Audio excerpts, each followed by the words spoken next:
Bonjour à tous, on se retrouve aujourd'hui pour une nouvelle vidéo dans laquelle je vais vous donner mon avis sur LNSL 2020.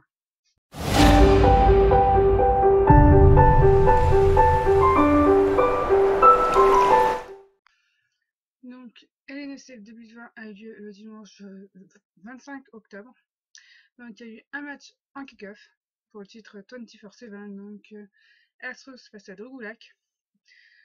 Donc personnellement j'aime bien voir Astros catché, enfin voilà, j'aime bien son in-ring, tout ça, son personnage aussi, puis là c'était Little Jimmy, tout ça, c'était, ouais, c'était intéressant, dans l'ensemble c'était un bon match, mais enfin après c'est un match oubliable, quoi, c'était un bon match, mais personne ne va s'en souvenir dans quelques semaines.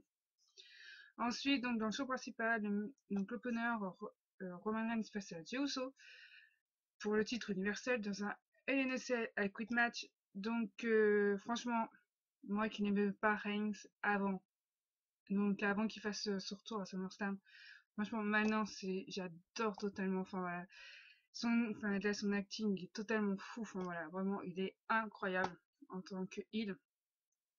Et voilà, et surtout à la fin de ce match, on a vu qu'il était prêt à tout pour montrer qu'il était le chef de famille, quoi, finalement.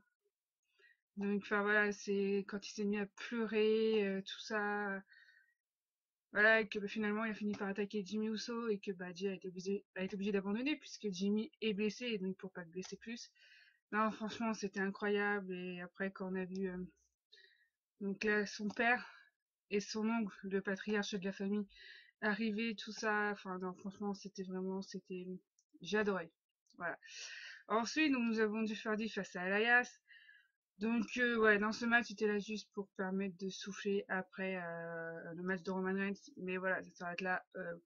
C'est un match de weekly, quoi. Il a rien à faire il a rien à faire en pay-per-view. Et, et le finish, enfin, je comprends pas le finish, en fait. Je comprends pas enfin, je ne comprends pas du tout le finish. Voilà, bon, c'est pas, bon, en soi, ça changera rien. Le match, il, il était pas ouf, quoi. Ensuite, nous avions Otis accompagné de Tucker face aux Miz accompagné de John Morrison. Donc, en soi, le match est pas mauvais, hein. Voilà, il y a un bon, voilà, entre les deux, ça matche bien, tout ça. Donc, voilà.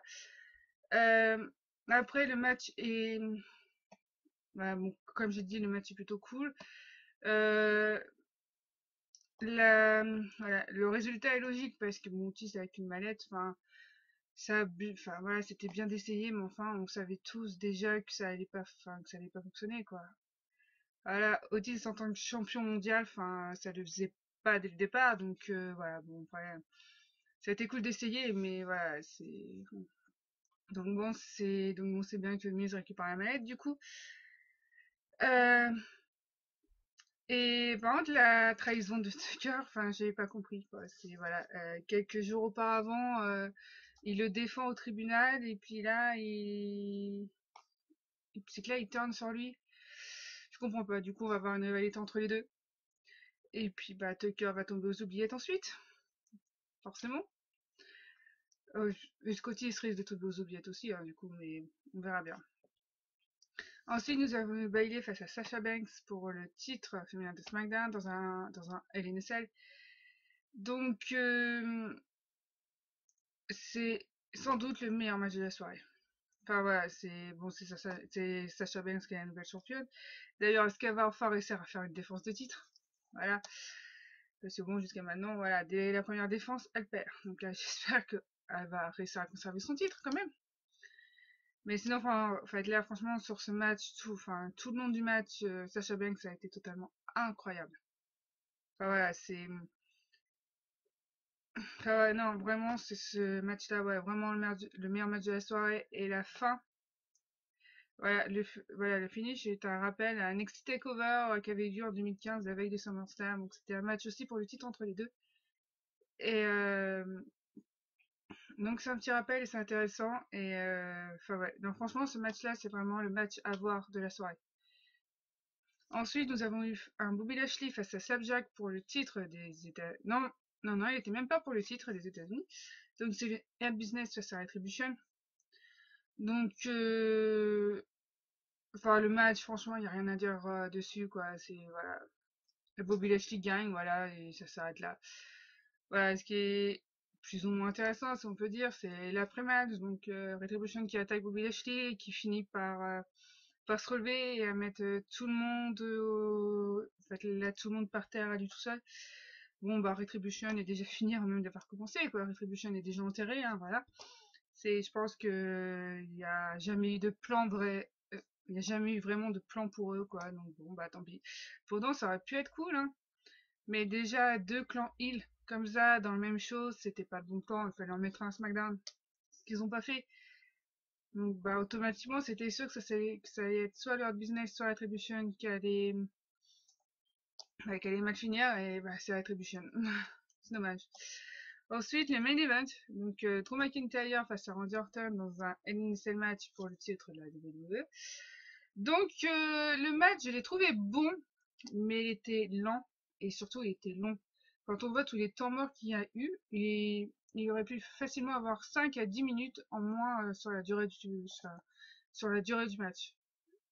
Parce que, enfin voilà, quand on voit le nombre de pauses qu'il y a eu, concrètement, il aurait pu être moins long le match.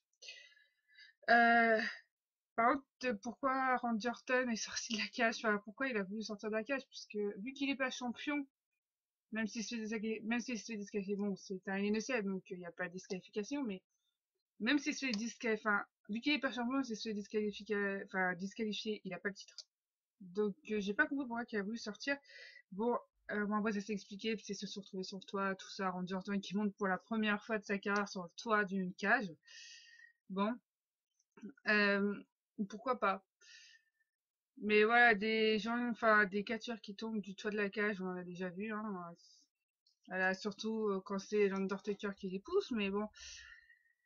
Et, bah, bon, enfin, pour le résultat, donc c'est Randy Orton qui gagne. Il mérite le titre quand on voit toute l'année qu'il a fait. Il a été incroyable, que ça soit sa rivalité avec Edge, sa rivalité avec Drew McIntyre, tout ça, il a été incroyable. Mais personnellement, j'aurais préféré que Drew conserve parce que j'adore son règne et ouais, j'aurais vraiment aimé qu'il conserve son titre. Bon, après, il va le revoir, donc ça, c'est pas un problème. Donc ouais, j'ai fini de donner mon avis sur le show. Donc bon, c'était un show qui était bon, mais voilà, il y a des shows, fait là il y a des choses très bien. Il y a des choses qui fait là qui n'avaient pas lieu d'être mises dans un pay-per-view quoi. Donc voilà, n'hésitez pas à me donner votre avis dans les commentaires, à liker ma vidéo, à vous abonner, à appuyer sur la cloche pour recevoir les notifications de mes prochaines vidéos. Et moi je vous dis à bientôt pour une prochaine vidéo.